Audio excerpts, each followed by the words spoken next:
Hello, good morning students. आज आप लोगों को चेंजेस इन आवर सराउंडिंग से पढ़ना है। There are many changes taking place around us all the time. हमेशा अपने चारों ओर कुछ ना कुछ चेंज होता रहता है। Evaporation and freezing of water, ripening of fruits, and growth of plants and animals are all changes that we often see around us. क्या क्या चेंजेस हमेशा अपनी चारों ओर होती रहती है। इवोपरेशन आपने पढ़ लिया। इवोपरेशन क्या है?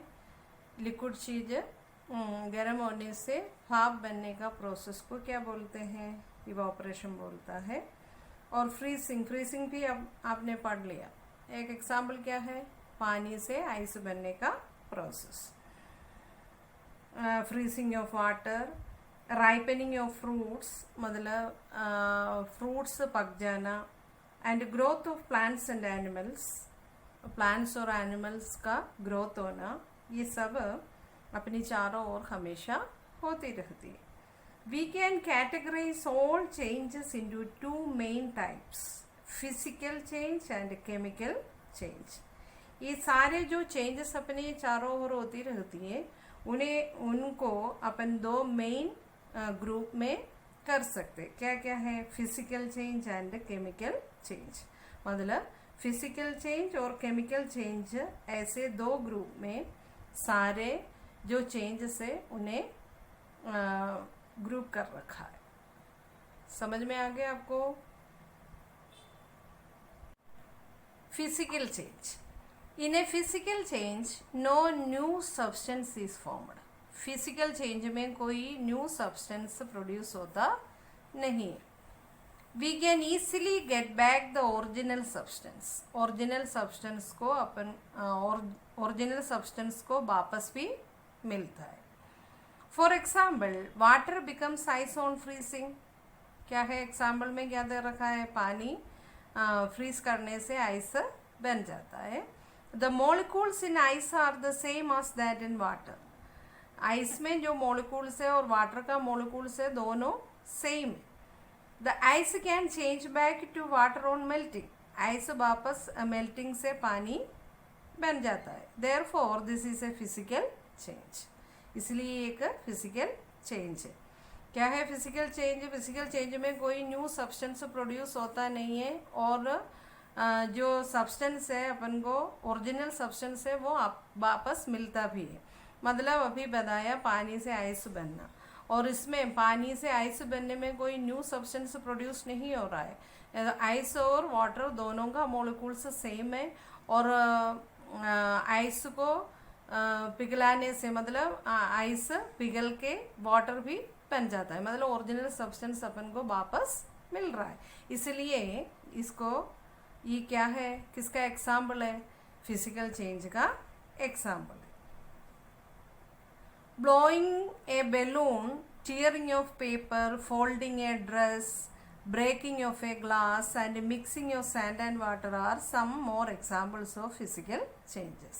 फिजिकल चेंजेस का अदर एग्जाम्पल्स है ब्लोइंग ए बैलून मतलब बैलून में हवा भरना, चीयरिंग ऑफ पेपर फाड़ना, फोल्डिंग ए ड्रेस अपन फोल्ड करके रखना, breaking of a glass break होना, and mixing of sand and water, sand और वाटर को मिक्स करना, ये सब फिजिकल चेंज का अदर एग्जाम्पल्स है। इनमें देखिए आप इन किसी में भी एक न्यू प्रोडक्ट या न्यू सब्सटेंस प्रोड्यूस नहीं हो रहा है। ओरिजिनल सब्सटेंस वापस भी मिल रहा है। जैसे टीयरिंग ऑफ पेपर फाड़ने से आपको कोई न्यू सब्सटेंस उधर प्रोड्यूस नहीं हो रहा है। समझ में आ रहा है? उसी प्रकार फोल्डिंग ए ड्रेस फोल्ड करने में कोई न्यू सब्सटेंस प्रोड्यूस हो रहा है क्या? नहीं। फोल्डिंग है खोलने से अपन को क्या हो जाता है? पहले जैसे कपड़ा हो जाता है। समझ में आ गया फिजिकल चेंज क्या होता है? फिजिकल चेंज मतलब उसमें कोई न्यू सब्सटेंस प्रोड्यूस नहीं होता और क्या है? ओरिजिनल सब्सटेंस अपन को ईजिली वापस भी मिलता है। समझ में आ रहा होगा आपको?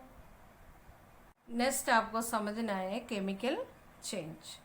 इन a chemical change one or more new substance are formed. Chemical change में क्या होता है, वन या वन से ज़्यादा, है ना, one or more new substance produce होता है, नए सब्सटेंस प्रोड्यूस होता है। We can't easily get back the original substance, original substance को वापस मिलता भी नहीं।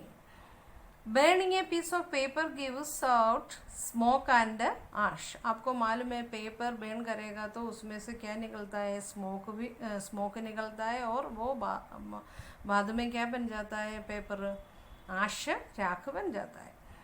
Both smoke and ash are new substance, और स्मोक और आश क्या होता है, न्यू सब्सटेंस है। We can't get paper back from smoke and ash. Smoke और आश से अपन को वापस पेपर नहीं मिलता है। Therefore this is a chemical change, इसलिए क्या है, केमिकल चेंज है। Making cheese and curd from milk, cooking food, burning fuels, rusting of iron and decomposition of dead plants and animals are some more examples of chemical change.